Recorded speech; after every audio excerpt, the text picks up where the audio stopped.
night, through darkness and through light, cry it out to the world. بسم الله الرحمن الرحيم. تبارك الذي نزل الفرقان على عبده ليكون للعالمين نذيرا الذي له ملك السماوات والأرض ولم يتخذ ولدا ولم يكن له شريك في الملك وخلق كل شيء فقدره تقديرا. الصلاة والسلام على من بعثه ربه هاديا ومبشرا وداعيا الله بإذنه وسراجا منيرا. نشهد أنه بلغ الرسالة وأدى الأمانة ونصح الأمة وكشف الغمة وجاهد في الله حق جهاده حتى أتاه اليقين. ثم أما بعد, my beloved brothers and sisters in Islam, welcome once again to the role of Muslim youth in Islam. Subhanallah, this deen is so beautiful that everybody, everyone, every individual, they have a role to play. The leader of the Muslims has a role to play. Make sure the justice has been established, to make sure there is no oppression, to make sure that the resources of the government are equally spread, to make sure that there is no outside enemy would attack the Muslim land. The father of the household is responsible, making sure that his house is Islamic house. He knows what is coming into the house and what goes out of the house. From halal, he maintains it. From haram, he keeps it away from the family. Youth, likewise, they have a role to play, and that is to think for the future of the ummah, to be ready to lead the ummah tomorrow, and to do this, as Umar bin Khattab said, they need to learn. And one of the things that you need to learn is for you to know that your ummah, this nation, is the best nation ever. And if you don't believe what I'm saying, just read the Quran when Allah subhanahu wa ta'ala says, كنتم خير أمة أخرجت للناس. Now, what does it mean that you're the best nation? Allah يقول, Allah says, تأمرون بالمعروف. You enjoy that which is good. وتنهون عن المنكر. And you forbid that which is evil. وَتُؤْمِنُونَ بِاللَّهِ.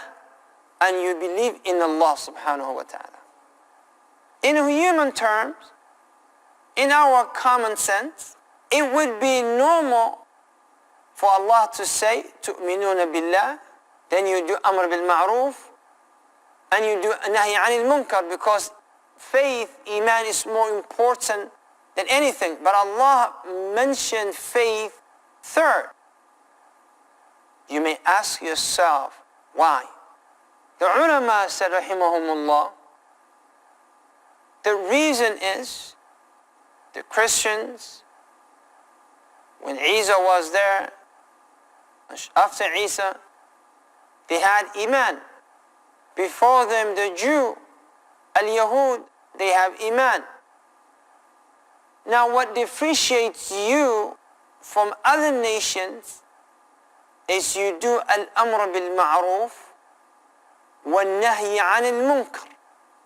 You enjoy that which is good, and you forbid that which is evil. Now, this deen is a gift.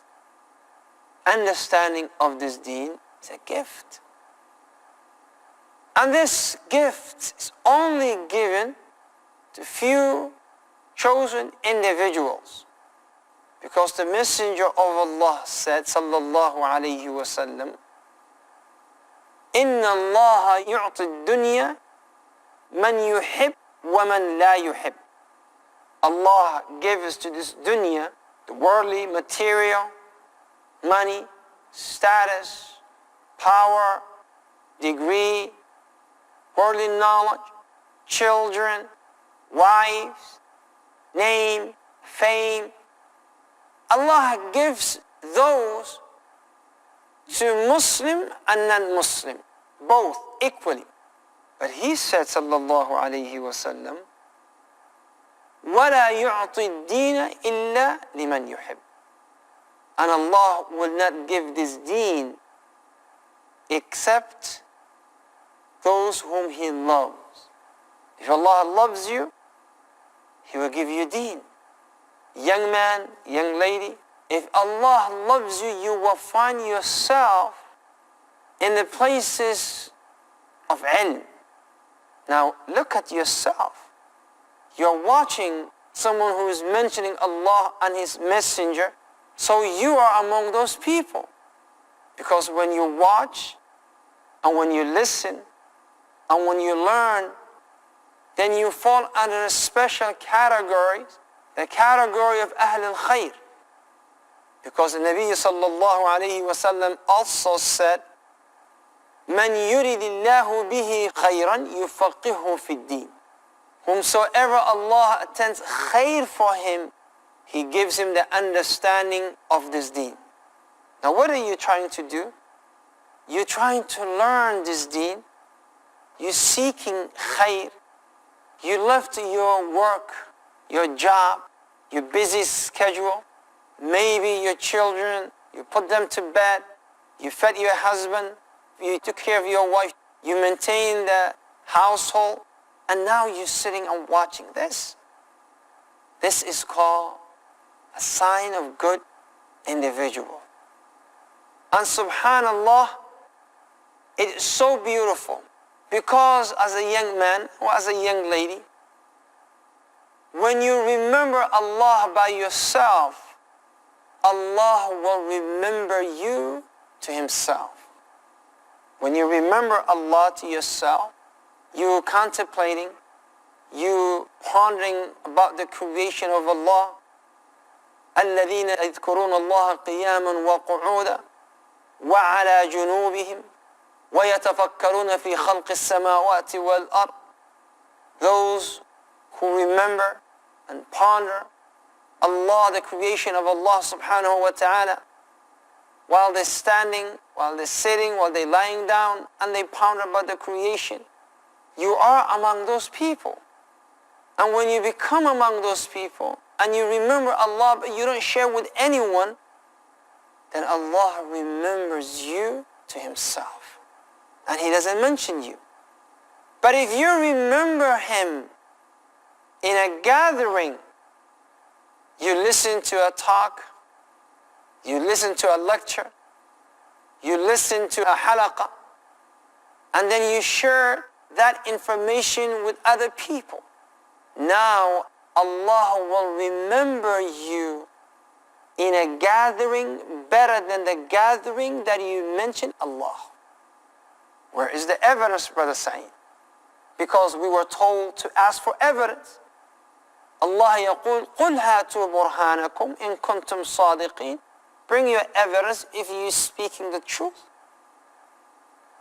The evidence is from the hadith al-Nabi sallallahu alayhi wa sallam, when he said, Allah says, أَنَا عِنْدَ ظَنِّ عَبْدِي بِي. I am what my slave thinks of me. إِن ذَكَرَنِي فِي نَفْسِي. If he remembers me to himself, ذَكَرْتُهُ فِي نَفْسِي. I will remember him to myself. وَإِن ذَكَرَنِي فِي مَلَأٍ. But if he remembers me in congregation, open place, ذَكَرْتُهُ فِي مَلَأٍ خَيْرًا مِنْ مَلَئٍ. Better than his gathering. If you remember Allah in front of 2, 3 people, one person perhaps, then Allah will remember your name in a gathering better than that gathering. Gathering of Jibreel, Mikael, Israfil, al-Malaika. And inshallah we will continue this after these messages bi-idhnillah subhanahu wa ta'ala. So stay tuned. Assalamu alaikum wa rahmatullah. Through darkness and through light. Alhamdulillah. والصلاة والسلام على رسول الله سيدنا ونبينا وحبيبنا محمد بن عبد الله سيد الأولين والآخرين ثم أما بعد. إخوتي في الله, brothers and sisters in Islam, once again, for the Muslim youth to be able to lead this ummah, they need to know a few things. And one of the things that is essential, imperative, necessary for them to know is that Allah subhanahu wa ta'ala put price on Jannah. Put price on Jannah. So as a mu'mineen, we have to strive to achieve what Allah promised us. You may say, I'm going through difficult times. Financially, I'm not doing that great. My children are not as obedient as I desire. My wife is not being dutiful. Or my husband is not taking care of me. The society doesn't give me the respect that I deserve. But my question to you would be, who said Jannah is easy? Who said getting to Jannah is easy? No one said that. As a matter of fact, al-mu'minu mumtahin. Mu'min is always tested. أَحَسِبَ النَّاسِ, Allah says, do the people think that by saying, I believe, they will be left alone and they will not be tested? No. As soon as you say, I'm a mu'min, I follow this man and I love this man, you will be tested. Especially those of us who say, I love Rasulullah sallallahu alayhi wa sallam. And Allah says, قُلْ إِن كُنْتُمْ تُحِبُّونَ اللَّهَ فَاتَّبِعُونِي يُحْبِبُكُمُ اللَّهِ. Brothers and sisters and young men and women, the love of Allah and His Messenger is not a claim. Allah said, O Muhammad, say to them, if you really love Allah, then follow me, follow Muhammad sallallahu alayhi wa sallam. And a man once came to Rasulullah and he said, Ya Rasulullah, I love you. The Messenger of Allah said, be careful with the things that you say. He says, no, Ya Rasulullah, I love you. He said, be careful, I said. He said, I love you. He said, then get ready for test. Then get ready for test. So a mu'min, if he loves Allah and His Messenger, and he's going towards Jannah, then he must be ready for tests. And what test can be greater than the test that the Sahaba went through? When the Messenger of Allah passed away, and Anas bin Malik said, ما رأيت يوما أحسن ولا أطوى من يوم الذي دخل فيه رسول الله صلى الله عليه وسلم المدينة.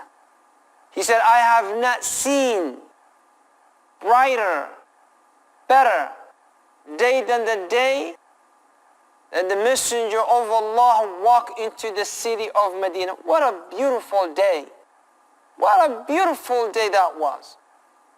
And he said, وَلَا رَأَيْتِ يَوْمَ أَسْوَأَ وَلَا أَظْلَمَ من يوم الذي مات فيه رسول الله صلى الله عليه وسلم. And I have not seen a day darker, worse than the day that Rasulullah died. Why? Not because only that they missed the Messenger of Allah and that he died sallallahu alayhi wasallam, but also from that day Ummah was faced fitna after fitna, trial after trial.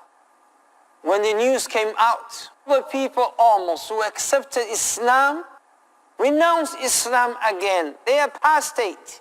And listen, young man and young lady, listen to the test and the trial that the Sahaba went through. The Messenger of Allah died and everything turned inside out. The people renounce Islam. Islam is no longer the same. They say, we used to follow Muhammad. Muhammad is dead. We don't care about Islam. Others, they say, we will pray. We will give sadaqah. We will fast. We will perform hajj. But we will never pay zakah. And Rasulullah is dead. Therefore, zakah is not obligatory upon us. Abu Bakr as-Siddiq. Keep in mind, the city of Taif, city of Mecca, city of Medina, and few of the Arab remain Muslims. And Abu Bakr as-Siddiq, that skinny, simple man who could not handle Al-Fatiha. When he starts with Surah Al-Fatiha, he will weep and cry and break down. But when this was the case, he was completely different person. You know the tafsir of Abu Hurairah in this ayah, Kuntum khayra ummah, you are the best of nations. He said, you will bring people with chain. That's his tafsir. It's not necessarily correct. We're not judging what is correct or incorrect, but he says, in my interpretation of this ayah, you bring people on chain and you teach them Islam, and then they will enter paradise. Because when these people are fighting Muslims and you capture them and you chain them, you don't kill them, get rid of them. No, bring them and introduce al-Islam to them. And then when they accept Islam, they will enter paradise with us. A man came to the Messenger of Allah, and Rasulullah said, Ya A'rabi, he's talking to a Bedouin, Aslim, accept Islam. And the Arabi said, Inni ajiduni kariha, I don't like that. I don't like Islam. I don't like it. The Messenger of Allah said, Aslim, come on, accept Islam. He said, I don't like it. He said, Aslim. And the man said, okay, I accept Islam. Shortly after he learned the beauty of Islam, he realized Islam is the thing that he was missing in his life. He realized, wow, I wasted my life worshipping other than Allah subhanahu wa ta'ala. This beautiful religion, systematic religion, it's not a man-made religion. Today is one thing, tomorrow is another thing. This man abrogates what that man suggested. This ruling is no longer valid because we change. No. A deen, a religion that has system. There's a system how to put your shoes on. There's a system how to talk to your wife. There's a system how to address your parent. There's a system pertaining how to address a person of authority. There's a system how to talk to your children. There's a system in everything, how to sleep, even how to use the washroom. Now that is perfect religion. اليوم أكملت لكم دينكم وأتممت عليكم نعمتي ورضيت لكم الإسلام دينا. This is what Allah said, today I have perfected your religion. This is what I have to say. سبحانك سبحان بالعزة عما يصفون والسلام على المرسلين والحمد لله رب العالمين. السلام عليكم ورحمة الله. Wait, the patient ones always win. Victory is with those who never let go of thee. When calamity strikes, it's another test in our lives. So take one day at a time, but never give up, nor give in even